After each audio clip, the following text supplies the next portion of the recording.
পথ ধরেই তিনি আসবেন। তাঁর আগমনের অপেক্ষায় সত্যি আমি অধীর হয়ে আছি। কেন জানি না, মন বলছে তাঁর আগমনে বিশেষ দেরি আর নেই। তিনি আসবেন, সকলের অনুধাবন করতে পারবে যে সাধনা কেমন করে করতে হয়। সকলে এইখানে ওই সামান্য বালককে মহাপুরুষ জ্ঞান করছে। মহাপুরুষ, হাস্যকর। সন্ন্যাসী বিশ্বরূপ ওইখানে বসে আছেন, আর ওনার দৃষ্টিও ওই রাস্তার দিকে। তাহলে এখন উপায়? উপায় ভগবান বুদ্ধের উপর ছেড়ে দাও। তিনি একটা নিশ্চয়ই সদুপায় করবেন। চলে এসে দেখি।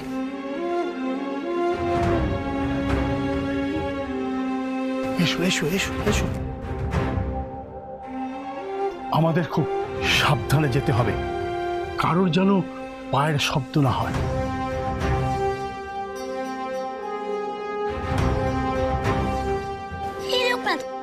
কি এত আকাশ কুসুম ভাবছিস?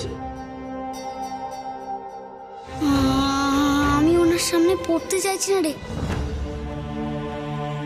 আমার মন বলছে উনি আমাকে উপাখ্যান শুনতে যেতে দেবেন না। লোকনাথ, একটা কথা মাথায় রাখবি, ঈশ্বর যদি চান আজ তোর মনের ইচ্ছা পূরণ হবেই। এই উপাখ্যান তুই ঠিক শুনতে পারবি, উনি চাইলেও তোকে বাধা দিতে পারবেন না। তাই তো, আমি তো ঈশ্বরের গাইন শুনতে যাব ঈশ্বরের ইচ্ছাতে, তাও আমি এত ভয় পাচ্ছি কেন? সাবধানের অন্ত রাখতে নেই। ভগবান বুদ্ধের কাহিনী শুনতে চলেছ, এখন আর কোনো কলহের মধ্যে জড়িয়ে পড়ে লাভ নেই। তাই খুব সাবধানে যেতে হবে আমাদের। এসো সবাই।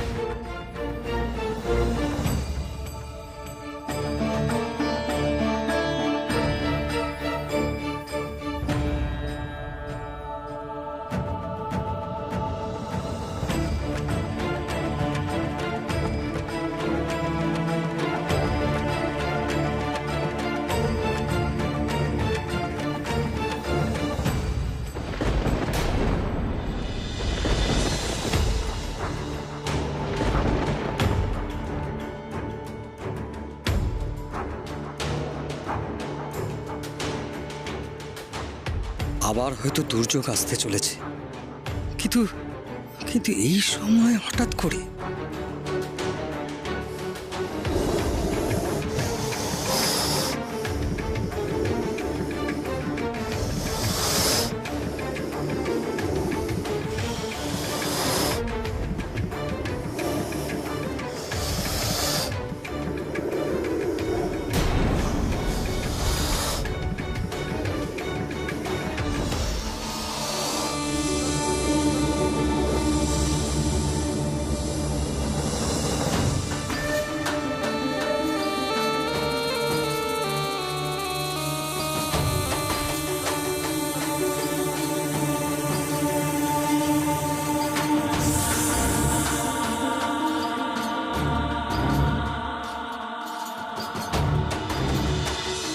আসুন আসুন আসুন আসুন আসুন আসুন আসুন।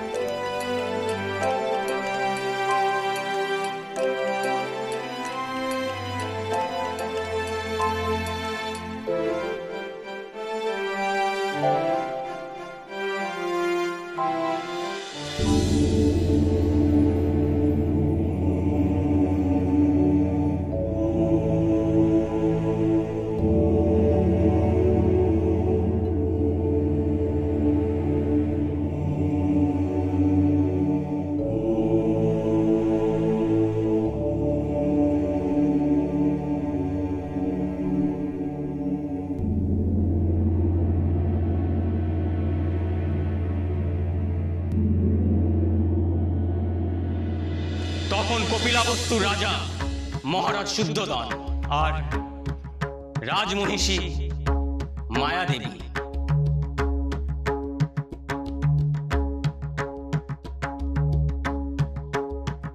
রাজার ঘরে জন্ম নিল রাজার কুমার, কিন্তু সন্তানের জন্ম দিতে গিয়ে মৃত্যু হলো মায়াদেবীর। শিশুর জন্মের সাথে সাথে আবির্ভূত হলেন 5 দিব্য পুরুষ।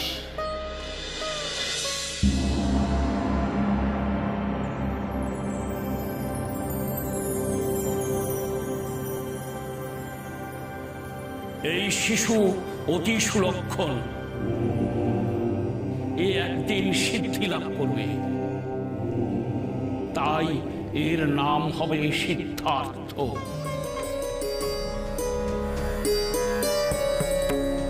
শুধু তাই নয়, এ শিশু একদিন বোধি লাভ করবে, তাই এর নাম হবে বুদ্ধ।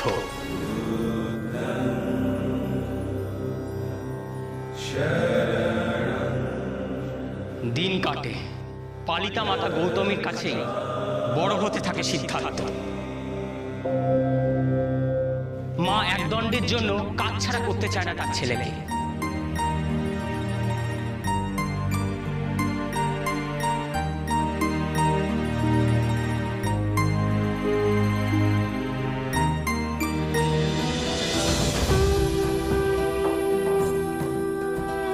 মা, আমিও তোমাকে একবার খাইয়ে দিই।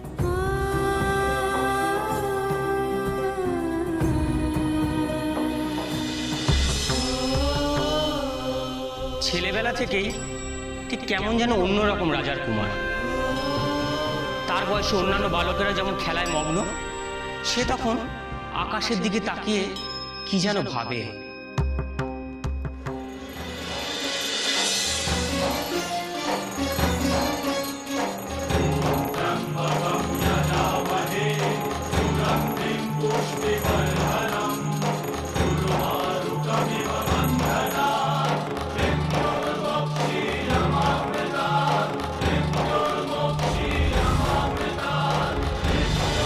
সময় গড়ায়, বালক সিদ্ধার্থ একদিন যুবক হলো। তার বিবাহ হলো যশোধরার সঙ্গে।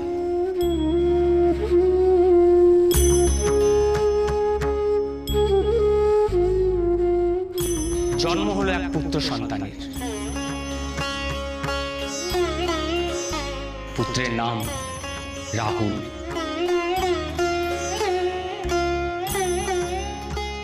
ভরা সংসার, সুখের সংসার, তবু তাতে মন নেই রাজপুত্র। সে দিনরাত কি যেন ভাবে। একদিন হঠাৎ তার নিজের সারথি ছন্দককে ডাকলেন। ছন্দক, ছন্দক।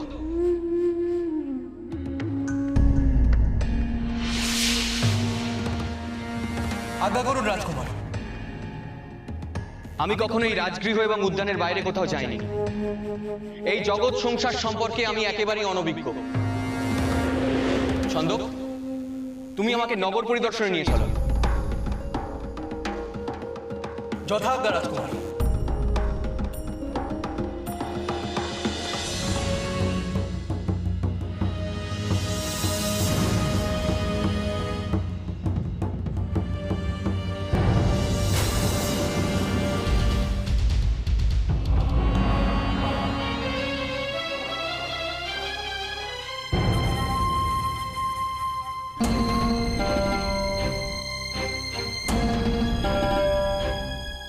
কি হয়েছে ওর?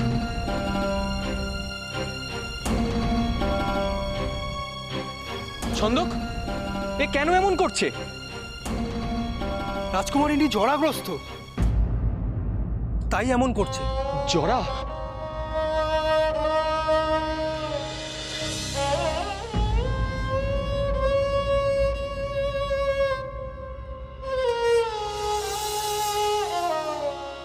এরা কারা? ওকে কাঁধে করে কোথায় নিয়ে যাচ্ছে? এত কান্না কেন ছন্দক? উনি মৃত রাজকুমার।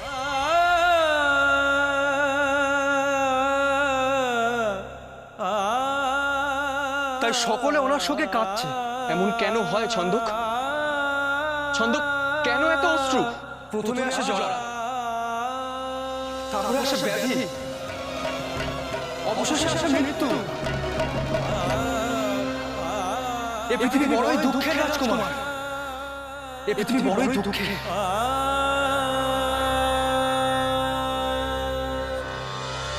দাদা, তুমি যাও, তোমার যেখানে ভালো লাগে সেখানে যাও। মুক্তি দিলাম তোমার।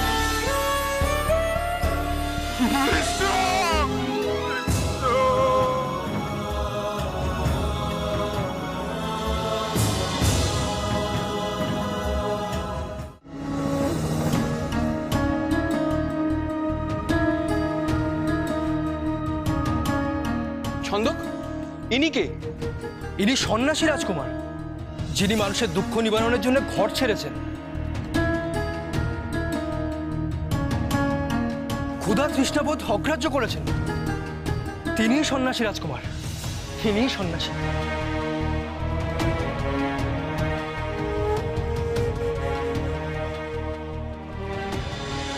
2 মাস কিছু খাইনি, আজ একদিনের অনাহারে বিশেষ কিছু ক্ষতি হবে না।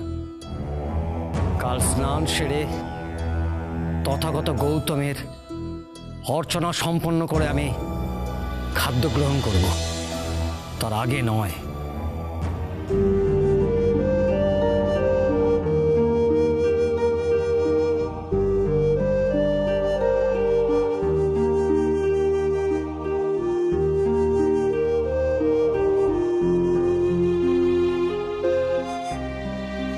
জরা, ব্যাধি, মৃত্যু আর সন্ন্যাস, এই 4টি শব্দ আলোড়ন তুলল এই জগৎ সংসার সম্পর্কে অনভিজ্ঞ রাজকুমার সিদ্ধার্থের মনে। দুঃখময় পৃথিবী তাকে বিচলিত করল।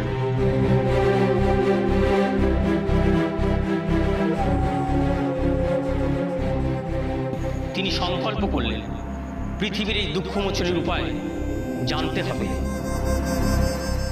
ঘুমন্ত পুত্র স্ত্রীকে ফেলে রেখে ত্যাগ করলেন রাজবেশ, ত্যাগ করলেন রাজ সিংহাসন, বেরিয়ে পড়লেন পথে প্রান্তরে এক মহানিষ্ক্রমণ।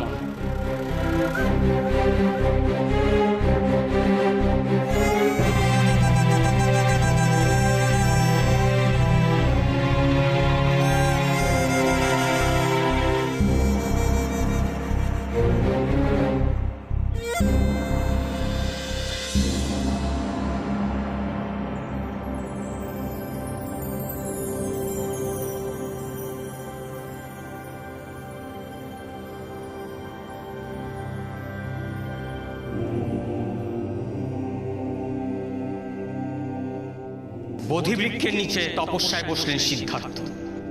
সে অতি কঠোর তপস্যা। দিন যায়, মাস যায়, বছর যায়, তপস্যায় অবিচল সিদ্ধার্থ। এরপর আসে সেই পবিত্র মুহূর্ত।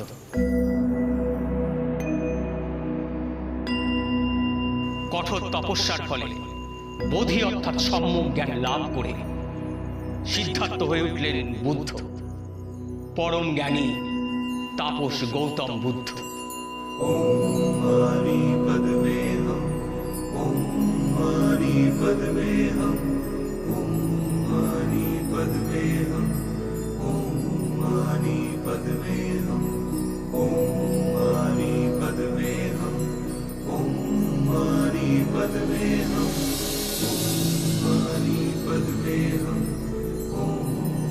আমাদের জীবনে 4টি সত্য রয়েছে জানবে। এই 4 সত্য আজ থেকে আর্য সত্য নামে পরিচিতি পাবে। 1, জগৎ দুঃখময়। 2, দুঃখের অনেক কারণ রয়েছে। 3, দুঃখ নিবারণ সম্ভব। 4, দুঃখ নিবারণের পথ বা মাঠ রয়েছে। আমাদের এই জগৎ সংসারে সমস্ত দুঃখ থেকে আমরা নিবারণ পেতে পারি নির্বাণের মাধ্যমে। এই নির্বাণের রয়েছে 8টি মূল নীতি বা আদর্শ। আজ থেকে তা অষ্টাঙ্গিক মার্গ নামে পরিচিতি পাবে।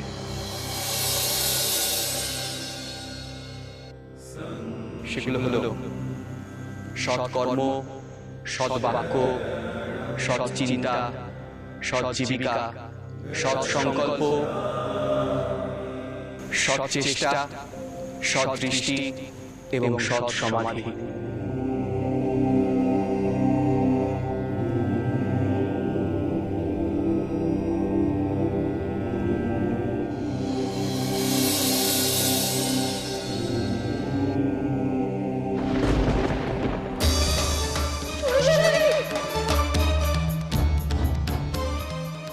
ছোট সন্ন্যাসী, ছোট সন্ন্যাসী, কি হলো ছোট সন্ন্যাসী?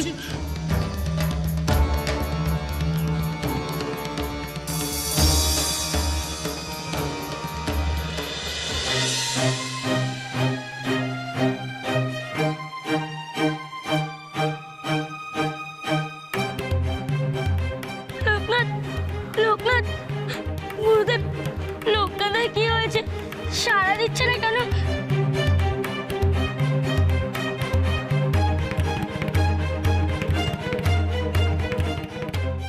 ও যে চেতনা হারিয়েছে।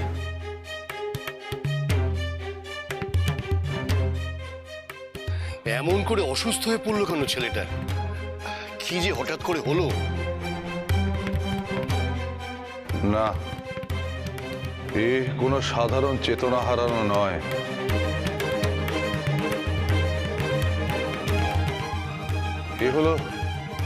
এ হলো লোকনাথের ভাব সমাধি। প্রভু তথাগতর কথা শুনতে শুনতে ওর মধ্যে একটা ভাব আসছিল, আমি লক্ষ্য করেছি। এই ভাব সমাধি যেন আরো অনেক বেশি গাঢ়। লোকনাথ যেন প্রভু তথাগতর কথা শুনতে শুনতে মুক্তির অতলে তলিয়ে গেল। সে কি? তাহলে এবার কি হবে? আমি জানি না, যেমন করেই হোক বাচ্চার জ্ঞান ফিরিয়ে আনতে হবে। লোকনাথ, লোকনাথ, চোখ খোল বাবা। লোকনাথ রে, লোকনাথ, লোকনাথ, গুরুদেব, ওর কি হলো? চোখ মেলে তাকাচ্ছে না কেন? আমরা এত করে ডাকছি, তাও সাড়া দিচ্ছে না। লোকনাথ, লোকনাথ, চোখ খোল। জ্ঞান তো ফিরছে না, কি করি এখন? এই ছোট্ট ছেলেটা এভাবে জ্ঞান হারিয়ে পড়ে থাকবে, আর আমরা কিচ্ছু করতে পারবো না। আমার মনে হয় এখন একটা মাত্র উপায় আছে, যদি সন্ন্যাসী বিশ্বরূপের কাছে নিয়ে যাওয়া যায়। কিন্তু উনি তো ছোট সন্ন্যাসীর উপর ক্ষুব্ধ হয়ে আছেন, ওনার কাছে নিয়ে গেলে কি? ভুলে যেও না, উনি জ্ঞানী মানুষ। উনার সান্নিধ্যে ছোট সন্ন্যাসী সুস্থ হয়ে ওঠার সম্ভাবনা আছে। গুরুদেব, লোকনাথের তেমন কিছু হয়ে যায়নি তো? না বিনি, না, লোকনাথে কিচ্ছু হবে না, কিছু হতে পারে না। আপনারা দয়া করে কিছু একটা করুন। ছেলেটা কতক্ষণ এরকম অজ্ঞান হয়ে পড়ে থাকবে? না না, আমাদের দ্বিতীয় কোনো বিকল্প পথ আমাদের সামনে নেই। সন্ন্যাসী বিশ্বরূপী একমাত্র ছোট সন্ন্যাসীকে সারিয়ে তুলতে পারে বলে আমার বিশ্বাস। উনার কাছেই ছোট সন্ন্যাসীকে নিয়ে যেতে হবে। তাহলে তাই করুন, যে করেই হোক ওর জ্ঞান ফেরাতে হবে। এত দীর্ঘ ভাব সমাধিতে ওর মস্ত বড় ক্ষতি হয়ে যেতে পারে।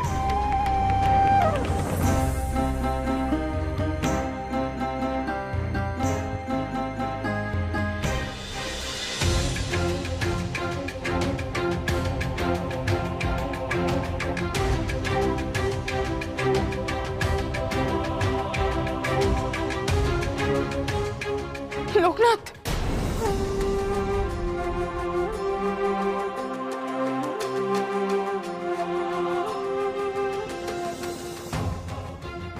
কি হয়েছে ওর? লোকনাথ সংজ্ঞাহীন হয়ে পড়েছিল, কোনোভাবেই জ্ঞান ফেরানো যাচ্ছে না। আমি তো পূর্বেই বলেছিলাম, সাধনার পথ অত সহজ নয়। এই পথে এগিয়ে চলার মানসিক শক্তি সকলের থাকে না। মার্জনা করবেন। ও সাধনা করতে গিয়ে অসুস্থ হয়ে পড়েনি। ওর অসুস্থ হয়ে পড়ার কারণ ভিন্ন। কারণ ভিন্ন? তাহলে কি কারণ? আপনার নিষেধ আমরা অমান্য করেছি। আমরা এই ছোট সন্ন্যাসীকে নিয়ে তথাগত বুদ্ধের জন্মবৃত্তান্তের অভিনয় দেখতে গিয়েছিলাম। কি? আমার অমতে তোমরা? কিন্তু কেন? আর আর গেলেই বা কিভাবে? আমি তো সর্বদা পথের সম্মুখেই বসেছিলাম। আপনি দয়া করে ক্রুদ্ধ হবেন না। আমরা যা করেছি তা হয়তো ভগবান তথাগতর ইচ্ছেতেই করেছি।